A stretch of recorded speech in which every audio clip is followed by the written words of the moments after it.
سلامتی ہے ان کانوں پہ جو ذکر خیر کے منتظر رہتے ہیں، سلامتی ہے ان آنکھوں پہ جو ہدایت کی راہ تکتی رہتی ہے، اور سلامتی ہے ان قدموں پہ جو ہدایت کی راہ میں گامزن رہتے ہیں۔ سلامتی ہی سلامتی ہے آپ پر۔ تمام تعریفیں خدائے بزرگ و برتر کے لیے جو اکیلا ہے، اس کا کوئی شریک نہیں۔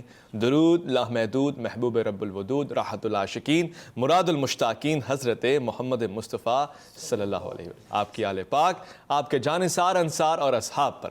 خواتین و حضرات، آپ دیکھ رہے ہیں الف لام میم۔ میں آپ کا میزبان محمد اویس ربانی تہہ دل سے آپ کو کہتا ہوں خوش آمدید۔ آج کا موضوع بہت خاص ہے، شادی اور شریعت۔ جب بھی میں اس موضوع کے حوالے سے سوچتا ہوں تو میرے ذہن میں وہ واقعہ جس کا قرآن بھی حوالہ دیتا ہے آ جاتا ہے، اور وہ واقعہ بڑا عجیب ہے۔ اس کو مختصراً یوں سمجھ لیں کہ دوڑ رہے ہیں دو افراد دروازے کی جانب، ایک حضرت یوسف علیہ السلام اور ایک جناب زلیخا۔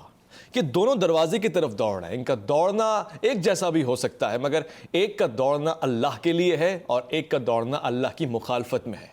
دونوں میں سے ایک اللہ کو پسند ہے اور ایک اللہ منع فرما رہا ہے۔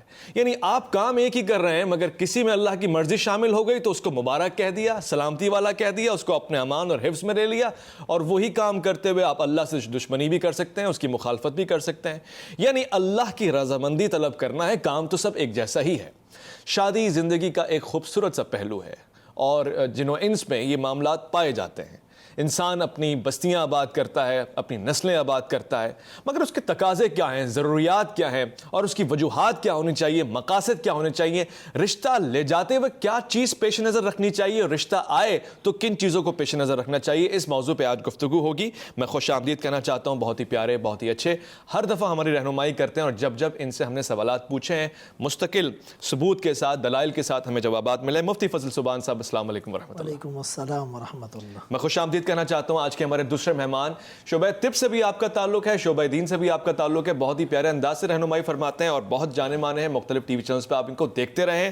میں خوش آمدید کہنا چاہتا ہوں ڈاکٹر جمیل راٹھور صاحب کو۔ السلام علیکم ورحمۃ اللہ۔ وعلیکم السلام ورحمۃ اللہ وبرکاتہ۔ خواتین حضرات، پروگرام کے اوائل میں ہی، آغاز میں ہی میں مذمت کرنا چاہتا ہوں اور یاد کرنا چاہتا ہوں، اور دونوں مہمانوں سے میں چاہوں گا کہ دو جملے اس حوالے سے بھی بولے جائیں۔ آج کے دن بڑا تاریخی ہے، آج ننھے منھے معصوم بچوں کے اوپر ظلم ڈھایا گیا، اور یہ فطرت کے بھی تقاضوں کے عین مخالف ہے، اور دین بھی کسی طور اس کی اجازت نہیں دیتا۔ ہم ان بچوں کو یاد کرتے ہوئے ان کے ماں باپ کو خراج تحسین پیش کرتے ہیں۔ بچوں کی یاد میں ایک طرح سے دعائیہ کلمات بھی کہنے کی کوشش کریں گے۔ میں مفتی صاحب سے دو جملے سننا چاہتا ہوں ان بچوں کے لیے جو APS میں شہید کر دیے گئے۔ کیا واقعی وہ شہداء کی لسٹ میں شامل ہوں گے، اور ان کا یہ عمل اللہ کے نزدیک قبول ہوگا، اور جو لوگ اس جرم کے کرنے والے ہیں ان کو اللہ تعالیٰ عذاب دے گا دنیا میں بھی اور آخرت میں بھی؟ کسی ایک انسان کا قتل بھی وہ پوری انسانیت کا قتل ہے، فَكَأَنَّمَا قَتَلَ النَّاسَ جَمِيعًا۔ جب وہ انسان مظلوم ہو، پھر وہ بچہ ہو، تو اس جرم کی شناعت اور قباحت اور شدت میں مزید اضافہ ہو جاتا ہے۔ صحیح۔ جان بوجھ کر ایک مومن کو قتل کرنے پر رب نے ایک آیت میں 5 وعیدیں سنائی ہیں۔ فَجَزَاؤُهُ جَهَنَّمْ خَالِدًا فِيهَا غَضِبَ عَلَيْهِ لَعَنَهُ أَعَدَّ لَهُ عَذَابًا عَظِيمًا۔ اس کا ٹھکانہ جہنم، ہمیشہ ہمیشہ کے لیے جہنم۔ اگر جان بوجھ کر اس کے قتل کو حلال سمجھا، اور اس پر اللہ کا غضب بھی، اللہ کی لعنت بھی اور عذاب بھی تیار کر رکھا ہے۔ وہ معصوم بچے جو ابھی صحیح طرح پر کھیلے بھی نہ تھے، اور وہ اس معاشرے کے اندر اپنا کردار ادا کرنے کے لیے محنت کر رہے تھے، ان کے والدین نے، ان کی ماؤں نے کس محبت اور شفقت کے ساتھ انہیں تیار کر کے بھیجا ہوگا کہ یہ ہمارے ملک کی گلشن کی آبیاری کریں گے، اور وہ اپنے رنگین خون کے ساتھ وہ شہادت کے تمغے سجا کر آئے، تو ان کی شہادت میں کوئی دو رائے نہیں، کوئی شک نہیں۔ اللہ تعالیٰ ان کی شہادت کو قبول کرے اور ظالموں کو نیست و نابود کرے۔ آمین۔ بہت شکریہ مفتی صاحب آپ کا۔ ڈاکٹر جمیل راٹھور صاحب، آپ سے بھی پوچھنا چاہتا ہوں، کوئی دین، چلیں اسلام کی بھی بات کرتے ہیں اور دیگر ادیان کی بھی، آپ کی نظر میں کوئی ایسا مذہب ہے جو یہ کہتا ہو کہ چھوٹے بچوں کو مار دو، ان سے بدلہ لے لو، عورتوں کو مار لو، اس سے بدلہ لے لو؟ اسلام کسی بھی طور اس کی اجازت دیتا ہے؟ بسم اللہ الرحمن الرحیم، الصلاۃ والسلام علیک یا رسول اللہ وعلی آلک واصحابک یا حبیب اللہ۔ دیکھیں، میں یہ عرض کروں کہ کوئی بھی دنیا کا مذہب، کوئی بھی، چاہے وہ ریویلڈ ہو، نان ریویلڈ ہو، خود ساختہ ہو، لیکن کوئی بھی مذہب ایسی تعلیم ہرگز نہیں دیتا۔ لیکن بدقسمتی سے مذہب کے ماننے والے اور پیروکار آج یہ عمل کرتے ہوئے نظر آ رہے ہیں. جی. اور یقینی طور پر اسلام کا لبادہ اوڑھ کر اس لیے ہم کہتے ہیں کہ وہ مسلمان نہیں ہو سکتے. صحیح. لیکن گمان یہ ہوتا ہے کہ مسلمان ہیں صحیح. لیکن وہ کسی اور کے ایجنڈے پر کام کر رہے ہیں. جی. اور ماضی میں ایسی بے شمار مثالیں ایگزامپل ہے کہ باقاعدہ لوگ اون کرتے رہے اس کو کہ یہ عمل ہم نے کیا ہے. اچھا. ٹھیک ہے نا. اور اسی طرح 16 دسمبر جب بھی آتا ہے ہمیں مغموم کر دیتا ہے اس لیے کہ ہمارے بچوں کو جس طرح خون میں نہلایا گیا یہ اسلام کا طرز عمل ہو ہی نہیں سکتا. نہیں ہو سکتا. میرے نبی نے تو فرمایا تھا من سبب مسلمن فسوق و قتالہ کفر. مسلمان کو گالی دینا یہ گناہ ہے, یہ فسق ہے, اور مسلمان کو قتل کرنا یہ کفر ہے. اللہ. اور آقا کریم علیہ الصلوۃ والتسلیم کعبۃ اللہ کا طواف کر رہے ہیں, آپ رک جاتے ہیں, اپنی شہادت کی انگلی اٹھا کر اس کی جانب اشارہ کرتے ہیں والذی نفسی بیدہ لحرمۃ المؤمن اعظم عند اللہ حرمۃ منک. اے کعبہ قسم ہے اس ذات کی جس کے قبضہ قدرت میں محمد کی جان ہے, تیری بڑی عظمت ہے, بڑی تقدیس ہے, بڑی حرمت ہے, لیکن جان لے اللہ کے نزدیک ایک مسلمان کے خون کی حرمت اے کعبہ تجھ سے بھی بڑھ کر ہے. مسلمان کے خون کی حرمت. اور چہ جائے کہ وہ ننھے پھول جو کبھی کلیوں سے ابھی پھوٹ رہی تھی اور وہ کومپل کسی کی پھوٹ رہی تھی, کوئی ابھی پھول بننے والا تھا, ان ننھے پھولوں کو جس طرح مسئلہ گیا تو مجھے کربلا کی یاد آتی جب بھی 16 دسمبر آتا ہے. یا تو وہاں یزیدیوں نے کیا تھا یا آج یزید کے ماننے والوں نے یہ کیا ہے. تو میں سمجھتا ہوں یزیدی عمل ہے. اب یزید کا بظاہر تو اسلام سے تعلق تھا لیکن در حقیقت اس کا اسلام سے کوئی تعلق نہیں تھا. اس نے کعبہ بھی گرا دیا, اس نے مسجد نبوی میں گھوڑے باندھے, اس نے مدینہ منورہ کو 3 دن کے لیے حلال کر دیا کہ جس کو چاہو قتل کر دو, عصمت دری کرو. اور اس نے حضور اکرم صلی اللہ علیہ وسلم کا خاندان کا خون بہایا. وہاں خاندان کا خون بہایا گیا, یہاں رسول اللہ کی امت کے بچوں کا خون بہایا گیا.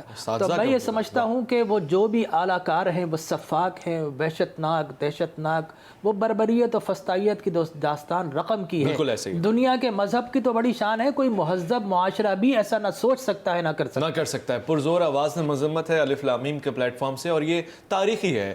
یاد رہے کہ یہ اس لیے دہرایا جاتا ہے کہ کوئی اگر ذہن میں ڈالے بھی, آپ کا مائنڈ واش کرنے کی کوشش بھی کرے, اور چلتے پھرتے یہ پروگرام آپ دیکھ لیں تو علماء کرام کی زبانی آپ کو اللہ ہدایت دے دے اور اس گناہ کو گناہ سمجھیں, غلطی کو غلط سمجھیں. بہت سے لوگ ہو سکتا ہے انڈائریکٹلی اس میں کہیں نہ کہیں اپنی معاونت کر چکے ہوں, تو ہو سکتا ہے اب سدھر جائیں. توبہ کے دروازے کھلے ہوئے ہیں. صرف یہ کہہ دینا کمنٹ میں کہ جی بس ہو گیا کوئی بات نہیں, یہ میرے خیال بے دلی کی بات ہے, احساس کی کمی اور قلت ہے. میں موضوع پہ آنا چاہتا ہوں کیونکہ وقت بہت کم ہے. شادی کس عمر میں ہونی چاہیے اور خاص طور سے ایج ڈفرنٹ. مفتی فضل سبحان صاحب, ایسا بھی دیکھا گیا ہے, اس کی کوئی ایک ایج کلاسیفیکیشن بتا دیں, کس عمر کا لڑکا ہو کس عمر کی لڑکی ہو تو شادی کے لیے مناسب ہے, اور کس عمر کا ڈفرنس آ جائے تو غیر مناسب ہے. نحمدہ و نصلی علی رسولہ الکریم. سوال سے پہلے تمہیداً قرآن اور حدیث کی روشنی میں کچھ کہنا چاہوں گا. جی. یہ شادی جو ہے یہ ایک عبادت ہے. صحیح. رسول اللہ صلی اللہ علیہ وسلم نے جب 3 صحابہ نے یہ ارادہ کیا, ایک نے کہا کہ میں رات کو نماز پڑھوں گا, نیند نہیں کروں گا, دوسرے نے کہا ہمیشہ روزے رکھوں گا, افطار نہیں کروں گا, اور تیسرے نے کہا اعتزل النساء, میں شادی نہیں کروں گا. تو رسول اللہ صلی اللہ علیہ وسلم نے فرمایا کہ میں تم سب سے زیادہ اللہ سے ڈرنے والا اور خشیت الہی رکھنے والا ہوں, لیکن میں روزہ بھی رکھتا ہوں, افطار بھی کرتا ہوں, میں عبادت بھی کرتا ہوں, رات کو آرام بھی کرتا ہوں, اور میں شادی کرتا ہوں. اور پھر فرمایا یہ نکاح میری سنت ہے. وفی روایت فمن رغب عن سنتی فلیس منی, جس نے میری سنت سے نکاح سے اعراض کیا وہ مجھ میں سے نہیں. قرآن کریم نے اس کو نعمت کے طور پر بتایا, هو الذی خلق لکم من انفسکم ازواجا, اور دوسری جگہ فرمایا خلقکم من نفس واحدہ وجعل منہا زوجہا لیسکن الیہا.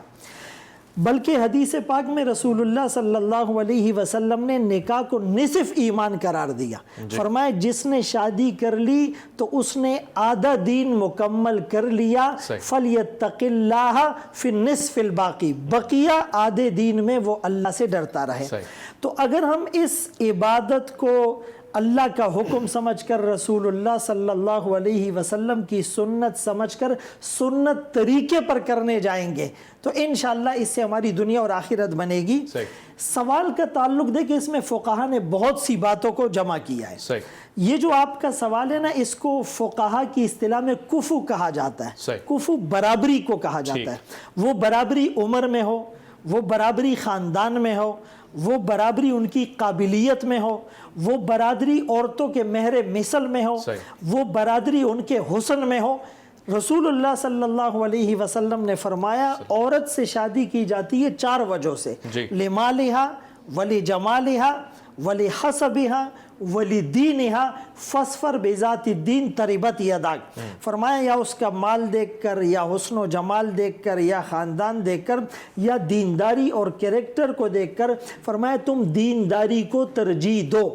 تو ہم یہ ساری چیزوں کو اگر جمع کریں تو فبہا، لیکن اگر ساری چیزیں جمع نہیں ہو رہی، ایج میں تھوڑا سا ڈیفرنس ہے، مطلب 20-30 سال کا ڈیفرنس مناسب نہیں ہے، چونکہ یہ گاڑی آگے نہیں چلے گی، ان کا جوڑ اور نباہ نہیں ہوگا۔ اگر 2-4-5 سال کا ڈیفرنس ہے لیکن دینداری، کریکٹر، خاندان، یہ چیزیں اس کے اندر ہیں، تو پھر تھوڑے سے اس ایج ڈیفرنس کو قبول کیا جا سکتا ہے، برداشت کیا جا سکتا ہے، اور انشاءاللہ ان کا نباہ اچھا ہوگا۔ انشاءاللہ اچھا نباہ ہوگا، یہ بھی بات سمجھنے والی ہو گئی۔ ڈاکٹر جمیل لاٹھو صاحب، یہ بھی معاشرے میں بڑا سوال اٹھتا ہے، کچھ کیفیتیں ایسی ہیں اور احادیث سے کچھ تراجم ایسے بھی نکلتے ہیں کہ کچھ جگہوں پر نکاح کرنا حرام ہے، یعنی ان لوگوں کو نکاح نہیں کرنا چاہیے، تو وہ کون سے لوگ ہیں جن کو نکاح کرنا حرام ہے؟ پہلے تو یہ چیز ہو گئی، اور ساتھ ساتھ یہ کہ معاشرے میں اگر آپ یہ دیکھ رہے ہیں کہ شادی اتنی مشکل بنا دی گئی ہے، جہیز لے کر آنا ہے، خاندان دیکھنا ہے، کوئی عہدہ ہو، کوئی کریڈیبلٹی ہو، کوئی کیریئر ہو، یہ سب چیزیں آپ کو لگتا ہے گناہ کی طرف لے کے جائیں گی، مسائل کی طرف لے کے جائیں گی، مجھ سے کوئی ٹیررسٹ ایکٹ ہو جائے گا، میں حرام کما سکتا ہوں، حلال تو اتنا نہیں کر سکتا، تو وہ انسان شادی کر لے نہ کرے، کیا کرے؟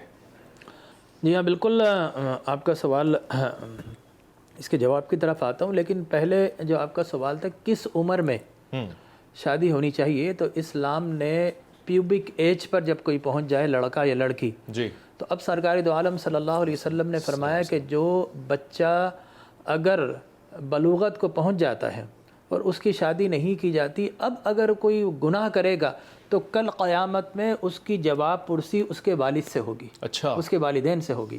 تو عام طور پر پیوبک ایج کا جو شیور ہے وہ ہمارے ہاں لڑکوں کا 15 سال ہے، اور لڑکیوں کی 13 سے 14 سال ہے، کہ وہ لازماً جو ہے وہ بلوغت پر پہنچ جاتی ہے۔ اب صورتحال آئی نکاح کی، تو نکاح کے لیے بھی کچھ شرائط ہیں کہ وہ نان نفقہ دے سکتا ہو، اس کے علاوہ وہ فزیکلی اور مینٹلی اس کیفیت میں ہو کہ وہ یہ سب کچھ برداشت کر سکتا ہے۔ تو عام طور پر ہمارے ہاں جو آئی ڈی کارڈ بنتا ہے وہ 18 سال کی عمر میں بن جاتا ہے، لہٰذا یہ عمر ہے جو آئیڈیل عمر ہے۔ اور آپ بلیو کیجئے، بینگ اے میڈیکل ڈاکٹر، میں سمجھتا ہوں کہ لائف کی انجوائمنٹ یہی سال ہے، انہی سالوں میں بچہ بہک سکتا ہے یا سنبھل سکتا ہے۔ تو اسلام کی جو تعلیم ہے وہ عین انسانی فزیکل اسٹرکچر اور انسان کی نیچر کے مطابق ہے، لہذا سرکار دو عالم صلی اللہ علیہ وسلم نے تعلیم دے دی۔ اس کے بعد آپ کا جو سوال تھا، کچھ کیفیتیں ایسی بھی ہیں، مطلب پریشر میں انسان کیا کرے، گناہ کرے بیوی کو راضی کرنے کے لیے، سسرال والوں کو راضی کرنے کے لیے، پراپرٹی دکھانے کے لیے، کیسے شادی کرے؟ دیکھیں، اسلام نے شادی کو بہت آسان بنایا ہے، اس لیے سرکار دو عالم صلی اللہ علیہ وسلم نے فرمایا اعلنوا ھذا النکاح، اعلان، نکاح کا اعلان کرو، وجعلوہ فی المساجد، اور مساجد میں آ کے نکاح کرو۔ اور جہاں تک ولیمے کا معاملہ ہے، جو سنت رسول صلی اللہ علیہ وسلم نے اس کے لیے فرمایا کہ تم ولیمہ کرو چاہے ایک بکری کیوں نہ ہو، تو کم از کم مقدار بتا دی۔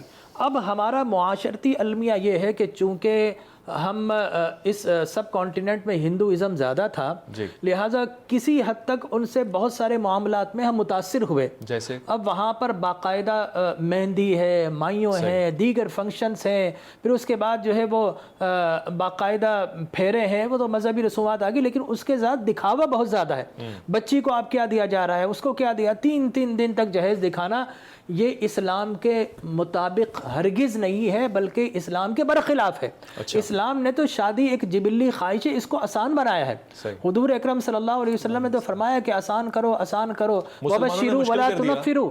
جی مسلمانوں نے تو مشکل کر دیا نا، معاشرے میں مشکل ہو گیا، مسلمانوں کا معاشرہ ہے. میں یہاں پہ آپ کی بات کو مزید سمجھنے کے لیے ایک مختصر سا وقفہ لے رہا ہوں. جب لوٹ کر آئیں گے تو اس سوال کو سمجھیں گے. ایک عام آدمی کے لیے آج 2020 میں پاکستان میں، ہندوستان میں، دبئی میں، جہاں جہاں مسلم ممالک ہیں، وہاں کتنا مشکل ہے وہ کیریئر کو سنبھالے. کیونکہ جو ڈاکٹر صاحب نے عمر بتائی ہے وہ 12-13 سال کالج جاتے ہوئے کی عمر ہے، اور اس وقت وہ خود کسی کے خرچوں پہ پل رہا ہوتا ہے، تو وہ کیسے نان نفقہ برداشت کر سکتا ہے. مگر سوال پوچھوں گا تاکہ جواب مل سکے اور نالج میں اور آپ شیئر کر سکیں. مختصر سے وقفہ اسلامی میں آپ کا انتظار رہے گا.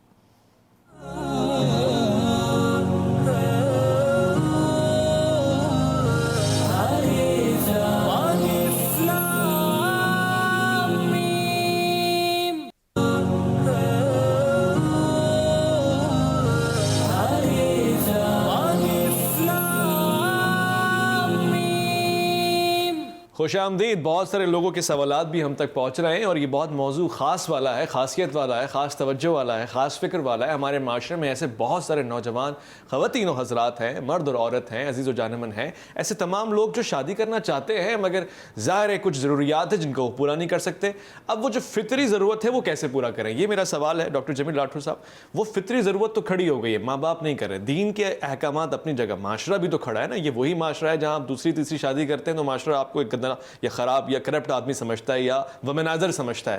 تو دین تو اپنی جگہ احکامات دے رہا ہے، مگر وہ آدمی کرے کیا؟ وہ نوجوان جو اس وقت مالی طور سے اتنا مستحکم نہیں ہے، کیا وہ مالی یا مالدار عورتوں کے سامنے رشتہ لے کے جائے، کیا کرے؟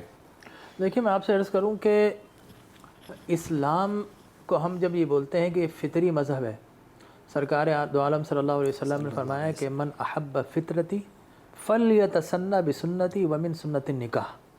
جو فطرت سے محبت کرتا ہے اسے چاہیے کہ میری سنت پر چلے، اور میری سنت نکاح ہے. لہذا اسلام ایک نیچرل ریلیجن ہے جو انسان کی جبلی اور فطری جذبوں اور خواہشات کی تکمیل بھی کرتا ہے، اور اس کے ساتھ اس کے فزیکل اسٹرکچر کو بھی دوام عطا کرتا ہے. لیکن ہمارا المیہ یہ ہے کہ ہم نے کچھ باتیں دائیں جانب سے لے لی، کچھ بائیں جانب سے، کچھ سامنے کچھ پیچھے سے، اور جو آفاقی ہمیں مذہب دیا گیا ہم نے اس کو سمجھنے اور سیکھنے کی کوشش نہیں کی. قرآن مجید برہان رشید کو ہم نے طاق کی زینت بنا دیا، ریشمی غلافوں میں لپیٹ کر. فزکس ہم سمجھ کر پڑھتے ہیں، کیمسٹری ہم سمجھ کے پڑھتے ہیں، میتھمیٹکس ہم سمجھ کر پڑھتے ہیں. قرآن کو ہم سمجھنے کے لیے تیار نہیں ہیں. اگر قرآن اور صاحب قرآن کی تعلیمات کو اگر آپ سمجھ لیں، سیکھ لیں، جان لیں، تو پھر یہ ہمارا معاشرتی جو امبیلنس ہے یہ ختم ہو جائے. حضور اکرم صلی اللہ علیہ وسلم نے تو نکاح کو بڑا آسان فرما دیا ہے. مثال کے طور پر ایک صحابی مشیرہ حضرت مغیرہ بن شعبہ آئے حضور کے پاس، کہا یا رسول اللہ میں نے منگنی کر لی ہے. آپ نے پوچھا کہ تم نے اس خاتون کو دیکھا؟ اس لیے کہ اسلام نے یہ تعلیم دی ہے کہ چہرہ اس کی ہتھیلی دیکھ سکتے ہیں. اگر منگنی کیا ہے؟ وعدہ نکاح، تو آپ دیکھ سکتے ہیں. تو انہوں نے کہا، صحابی رسول نے کہا کہ یا رسول اللہ میں نے ایسا نہیں کیا. آپ نے فرمایا اگر تم دیکھ لیتے تو تمہارے نکاح کو بقا مل جاتی، استحکام مل جاتا. تو یہ اسلام کی تعلیمات ہے. ہمارا ایک طبقہ وہ ہے جو کہے گا کہ نہیں لڑکا دیکھنے آ رہا تو لڑکی کو بالکل نہیں دکھائیں گے. دوسری طرف طبقہ وہ ہے کہ جو وعدہ نکاح پر ساتھ لا کر بٹھا دی اور بالکل ایسا لگ رہا ہے کہ نکاح ہو چکا ہے. تو یہ متضاد جو کیفیات ہے یہی ہمارے معاشرے میں ریفلیکشن ہے اس کی کہ ہم نے جو مہندی ہے مائیوں بھائی اسلام میں کہاں ہے؟ کیا حضور اکرم صلی اللہ علیہ وسلم نے نکاح فرمائے تو کیا آپ نے یہ عمل کیا؟ کیا مخدومہ کائنات فاطمۃ الزہرا سلام اللہ علیہ کا نکاح ہوا؟ کیا سرکار دو عالم صلی اللہ علیہ وسلم نے ایسا کیا؟ ڈاکٹر صاحب آپ کی اس بات سے ایک کوشچن بن گیا ہے کہ منگنی اس کا مطلب ہے سنت میں آ گئی، کیونکہ رسول نے ہوتا ہوا دیکھا اور کچھ نہیں کہا، تو منگنی اسلام کا حصہ ہو گئی. منگنی جو ہے وہ ایک جو سوشل ایگریمنٹ کرنے جا رہے ہیں نکاح کی صورت میں، اس کے لیے ایک ابتدائی مرحلہ ہے. اور منگنی کیا ہے؟ وعدہ نکاح. اور اس کا ظاہر ہے آپ جب کسی سے نکاح کرنے جائیں گے پیغام بھیجیں گے، ٹھیک ہے نا، وہ دوسرا قبول کرے گا، اس کے بعد نکاح ہوگا. تو یہ پیغام بھیجنا اور قبول کرنا، اس کے لیے اگر بزرگ جاتے ہیں، اور میں یہ سمجھتا ہوں کہ ان کی موجودگی میں اگر چہرہ دکھا دیا جائے تو اسلام کے برخلاف نہیں ہے. واضح ایسا ہونا چاہیے. حضور نے خود فرما دیا، ہم یہ باتیں نہیں بتاتے عام پبلک کو. حضور نے خود بتا دیا کہ تمہارے نکاح میں اس کی بقا اور دوام آ جائے گی. لہذا اس حد تک جائز ہے. اور اس کے بعد جو ہے پھر اس لیے کہ سرکار دو عالم صلی اللہ علیہ وسلم سے ام المؤمنین عائشہ صدیقہ نے پوچھا کہ یا رسول اللہ اگر نکاح کیا جا رہا تو بچی سے پوچھنا چاہیے؟ حضور نے فرمایا بالکل پوچھنا چاہیے. کہا کہ بیوہ سے پوچھنا چاہیے؟ کہا بالکل پوچھنا چاہیے. اور کہا کہ وہ تو شرما کر جو ہے جواب نہیں دے گی، تو آپ نے فرمایا اس کی خاموشی ہی اجازت ہے۔ سبحان اللہ، یہ سبحان سرکار اللہ، دو عالم احترام اور صلی اللہ ادب علیہ کا وسلم معاملہ نے یہ سارا۔ فرمایا۔ ڈاکٹر صاحب لہٰذا میں یہ سمجھتا ہوں کہ اسلام کا یہ طریقہ ہے، اور یہ جتنی بے راہروی شادیوں کے نام پر ہم نے اتنا مشکل کر دیا، ایک فطری عمل بھی ہے جی اور اسلامی عمل بھی ہے، اس کو تو فطری دیکھیں۔ آج ہمارے یہ کہا جاتا ہے کہ جناب بڑے بڑے ہاسپٹل بناؤ، لوگ بیمار ہوتے ہیں ان کو فیسیلیٹیٹ کرو، بچوں کو تعلیم دو، تو یہ کیوں نہیں کیا جاتا کہ نکاح جو ہے ایک فطری تقاضا بھی ہے اور اسلام کے عین مطابق بھی ہے، سرکار کی سنت بھی ہے، تو اس کو فیسیلیٹیٹ کیوں نہ کرو، اس کو آسان۔ فقہاء نے لکھا کہ مسجد میں نکاح کرو اور جمعۃ المبارک کو پرائیورٹی دو، بلکہ احادیث مبارکہ بھی ہیں، اگر وہ دو اور اس کے بعد آپ سمپلی جو ہے چند لوگوں کو بلا کر نکاح کر لو، اعلان کر لو، اور اس کے بعد آپ مختصر قریبی لوگوں کو آ کر اگر آپ ولیمہ دے دیں، چاہے ایک بکری کا بچہ ہو، تو میں سمجھتا ہوں کہ عمل آسان ہو جائے گا، والدین پر بوجھ کم ہو جائے گا، اور ہم جو بچیوں کو رحمت کی بجائے زحمت سمجھتے ہیں وہ سلسلہ بھی ختم ہو جائے گا۔ بہت خوبصورت بات رہی ڈاکٹر صاحب، واہ ماشاءاللہ سبحان اللہ۔ اب آپ کی باتوں سے بہت سارے سوالات بھی پیدا ہو گئے۔ ایک چیز تو مفتی صاحب واضح ہو گئی کہ منگنی جو ہے وہ اسلام کا حصہ ہو گئی، یہ ذرا اس پہ روشن ڈال دیجیے گا۔ دوسری چیز ایک اور واضح ہو گئی گفتگو سے کہ وعدے کے اوپر وعدہ، اب شادی بھی ایک وعدہ ہے اور اس وعدے کا بھی وعدہ ہم کر رہے ہیں، ٹھیک ہو گیا۔ جو رشتہ لے کے جا رہے ہیں لڑکی کو، لڑکے والے کیا کیا چیزیں ہیں جس کی ڈیمانڈ کر سکتے ہیں؟ دیکھنے کی ڈیمانڈ کر سکتے ہیں، چھونے کی ڈیمانڈ کر سکتے ہیں، اور اسی طرح لڑکی والے کیا کیا ڈیمانڈ کر سکتے ہیں، ذرا بتا دیجیے گا۔ دیکھیں، جہاں تک منگنی اور انگیجمنٹ کو ہم کہیں کہ وہ شریعت سے ثابت ہے، تو جیسے ڈاکٹر صاحب نے کہا کہ جب پیغام دینے کے لیے جاتے اس کو عربی اصطلاح میں خطبہ کہتے ہیں، صحیح، تو وہی پیغام ہوگی یا کچھ شروع کی ابتدائی باتیں جو مبادیات سے تعلق رکھتی ہے کہ بھائی ہم کب دیکھنے آئے، لڑکی کی عمر کیسی ہے، اس کی تعلیم کیا ہے، اس کا خاندان کیا ہے، مہر کیا ہوگا، تو انہی چیزوں کو وعدہ نکاح یا معاہدہ نکاح کہا جا سکتا ہے۔ دوسری بات یہ کہ بدقسمتی یہ ہے کہ لوگ جب کہتے ہیں کہ جی ہم آپ کی بیٹی کو دیکھنے کے لیے آ رہے ہیں، تو ان کی ایک آس اور امید بن جاتی ہیں، وہ اپنے گھر کو صاف کرتی ہیں اور وہ تیاری اور اچھے کپڑے اور اچھے کھانوں کا اہتمام کرتی ہے، اور باقاعدہ کچھ لوگ آتے ہیں اور تھوڑی سی دیر میں بات چیت کر کے یا ان کے خاندان کو دیکھ کر یا ان کے جہیز کے جو ناجائز مطالبات ہیں اس کو ادھورا ہوتے دیکھ کر جب وہ اس کو ریجیکٹ کرتے ہیں، تو اس لڑکی کے دل پر کیا گزرتی ہے، اس کے بوڑھے باپ کے دل پر کیا گزرتی ہے، اس کی ماں کے دل پر کیا گزرتی ہے، اور جب اس کو 5-6 لوگ ریجیکٹ کر دے، اس ریجیکشن کے بعد ان کی ذہنی تناؤ کی کیا کیفیت ہوگی، ان کے دل کو کیا کچوکے لگیں گے۔ تو اس کو ہم ایک فارمیلٹی اور ٹرینڈ نہ بنائیں۔ دیکھیں، جس طرح حدیث میں آتا ہے، قرآن کریم سے ثابت ہے، فقہاء نے لکھا ہے کہ آپ چہرہ دیکھ سکتے ہیں اور آپ جو ہے اس کے بارے میں معلومات کر سکتے ہیں، کچھ ضرورت کی بات کر سکتے ہیں، لیکن وہ بھی بڑوں کی موجودگی میں۔ جب تک ان کا نکاح نہیں ہوا تو تنہائی میں ان کو کہیں جانے کی چھوٹ دے دینا۔ حدیث پاک میں آتا ہے کہ کوئی مرد کسی عورت کے ساتھ اکیلا نہ رہے، جب کوئی مرد کسی عورت کے ساتھ تنہائی میں رہتا ہے تو تیسرا ان کے ساتھ شیطان ہوتا ہے۔ تو بعض اوقات منگنی کے بعد جب ہم ان کو ریلیف اور اتنی کھلی چھوٹ دے دیتے ہیں تو وہ ایک دوسرے سے مسلسل باتیں کرتے کرتے ایک دوسرے سے بدظن ہو جاتے ہیں، متنفر ہو جاتے ہیں۔ اور پھر یہ کہ دیکھیں، ایک ہے زنا، ایک ہے نکاح، اس میں فرق کیا ہے؟ شریعت نے تو اس نکاح اور شادی کو آسان کیا، سستا کیا، عام کیا۔ رسول اللہ صلی اللہ علیہ وسلم کے صحابی رسول ہیں، جلیل القدر صحابی ہیں، عبد الرحمن ابن عوف رضی اللہ تعالیٰ عنہ۔ ایک دن آقا کی خدمت میں آئے تو آقا نے ان کے ہاتھ پر کوئی مہندی کا پیلا کلر کا نشان دیکھا، پوچھا یہ کیا ہے؟ فرمایا آقا میں نے نکاح کر لیا۔ آپ نے مجھے نہیں کہا، آپ نے ولیمہ نہیں کیا، آپ نے فرمایا اولم ولو بشاتن، ولیمہ کرو اگرچہ ایک بکری کیوں نہ ہو۔ تو اسی طرح حضرت فاطمہ حضرت علی رضی اللہ عنہما کا جو نکاح ہوا اس میں منقع کھجور اور پانی کے ذریعے سے تواضع کی گئی۔ تو اب دیکھیں، زنا کو ہم نے آسان کیا، یعنی ایک کمرہ اور 10 منٹ کے لیے خلوت ہو، زنا ہو جاتا ہے۔ شادی کے لیے ہم نے بینکویٹ بک کرانا ہے، ہم نے جو ہے نا وہ بہترین قسم کے کھانے دینے، ہم نے فرنیچر دینا ہے، ہم نے جو ہے وہ سونا بنا کر دینا ہے، ہم نے جو ہے نا 200-300 سوٹ دینے ہیں, اب لاکھوں روپے ہوں گے جی. تب یہ شادی ہوگی. تو اس میں وہ جو اس کی عمر ہے جس میں شہوات اور خواہشات اپنے عروج پر ہوتی ہے, جی. جو پیک ٹائم ہوتا ہے, اس میں آدمی گناہ کے اندر مبتلا ہو جاتا ہے. تو ان رسومات کو ختم کیا جائے اور شادیوں کو آسان کیا جائے. بہت سی ایسی لڑکیاں بیٹھی ہوئی ہیں کہ جہیز نہ ہونے کی وجہ سے اور ان کی ڈیمانڈ کو پورا نہ کرنے کی وجہ سے وہ شریعت اور سنت کے مطابق رخصتی نہیں ہو پا رہی اور وہ گناہوں کے دلدل میں پھنسی ہے. تو والدین سے بھی اس کے بارے میں پوچھا جائے گا. فرمایا 3 چیزوں میں تاخیر نہ کی جائے, نماز جب اس کا وقت ہو جائے, جنازہ جب وہ تیار ہو جائے, اور لڑکا لڑکی جب وہ بالغ ہو جائے. اور بلوغت کی عمر جو 14-15 سال ہے, پاکستانی قانون کے مطابق بھی 18 سال کی عمر میں ان کی شادیاں کرائی جائے. جرائم کا ریشو ختم ہوگا. یورپ کے اندر آپ دیکھیں مختلف قسم کے جرائم ہو رہے ہیں, اور گارجین کی رپورٹ کے مطابق 2007 میں 30,000 خواتین جو ہیں وہ غلط طریقے پر اولاد پیدا کرتی ہیں, اور باقاعدہ کرائم وکٹیمائزیشن وہاں پر قانون بنتا ہے. تو ہم شریعت کے حسن کو اپنے ہاتھوں سے گنوا کر اپنے معاشرے کو جرائم کی طرف دھکیل رہے ہیں. بہت خوبصورت بات ہو رہی ہے, اور یہ سوال میں نے اس لیے بھی پوچھا کہ بہت سارے لوگوں کے دل میں یہ سوال تھا. خواتین و حضرات, ایک مختصر سا وقفہ لے رہے ہیں, لوٹ کر آئیں گے تو اور مشکل, پیچیدہ مگر حق کی جانب رخ کیے ہوئے سوالات پوچھیں گے تاکہ جواب آئے. الف لام میم میں آپ کا انتظار رہے گا.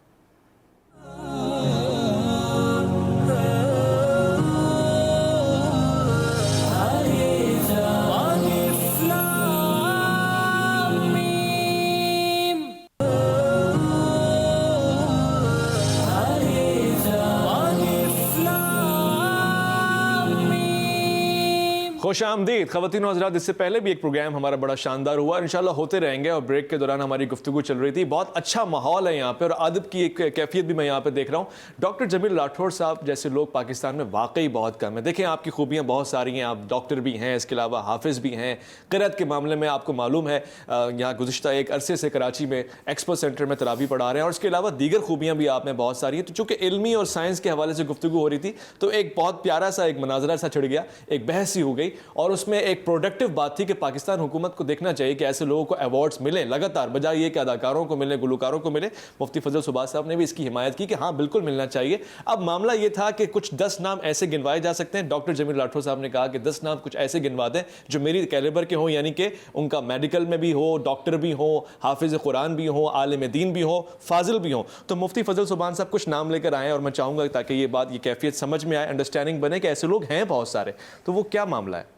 سب سے پہلے تو میں ڈاکٹر جمیل راٹھوڑ صاحب اور جتنے اس طرح کے حضرات ہیں تہہ دل سے ان کا احترام کرتا ہوں, ان کے لیے دعا گو ہوں. یہ ہمارے لیے سرمایہ ہے اور فخر کا باعث. ایک دیندار آدمی جب اپنی صلاحیتوں کو یوٹیلائز کرتا ہے اور معاشرے کی خدمت قرآن و سنت کے مطابق میں اور شریعت کے آئینے میں کرتا ہے, تو اس پر ہم سب کو فخر ہونا چاہیے. الحمدللہ مولانا ڈاکٹر یحییٰ نوری صاحب, مولانا ڈاکٹر عبدالماجد صاحب, مولانا ڈاکٹر عتیق مبارک صاحب, مولانا محسن افضل صاحب, مولانا اویس صاحب, مولانا ڈاکٹر رحمت اللہ صاحب, مولانا ڈاکٹر عبدالباسط صاحب, مولانا ڈاکٹر امجد صاحب, مولانا ڈاکٹر فراز صاحب, مولانا محمد محسن صاحب, مولانا ڈاکٹر عبدالوارث صاحب, مولانا ڈاکٹر ظہیر احمد صاحب, مولانا ڈاکٹر معین صاحب, مولانا ڈاکٹر محمد اعظم علی صاحب, مولانا ڈاکٹر حماد, مولانا ڈاکٹر عارف صاحب, مولانا ڈاکٹر عزیز الرحمان سیفی صاحب, مولانا ڈاکٹر فاروق صاحب, مولانا ڈاکٹر سمیع الرحمان صاحب. ان میں سے اکثر حضرات ایسے جن سے میرا تعلق بھی ہے. تو چونکہ اب ان کے ڈیزگنیشن اور اس وقت جہاں پر ہیں وہ بھی چونکہ میں لکھ کے لایا ہوں, تو یہ وہ تمام حضرات ہیں کہ جیسے حکومت پاکستان کو چاہیے ان کو اپریشیٹ کرے, اور تاکہ جو ہماری یوتھ ہیں وہ اس طرف متوجہ ہو, اور دین کے ساتھ ساتھ دنیاوی علوم میں بھی وہ مہارت تامہ حاصل کرے. لوگوں کے لیے مثال یرفع اللہ الذین آمنوا منکم والذین اوتوا العلم درجات. ہم نے گزشتہ پروگرام میں اسلام اور سائنس میں وعلم آدم الاسماء کلھا اس کے مطابق بات کی تھی, اور قرآن کریم نے ایک بہت بڑی نعمت کا ذکر کیا کہ جب بچے کو ماں کے پیٹ سے نکال ڈالا جائے لا تعلمون شیئا وہ کچھ نہیں جانتا، یہ شیئن تنوین برائے تقلیل ہے۔ پھر علماء نے فرمایا کہ انسان جب دنیا میں آیا تو عدیم العلم تھا، علم تھا ہی نہیں۔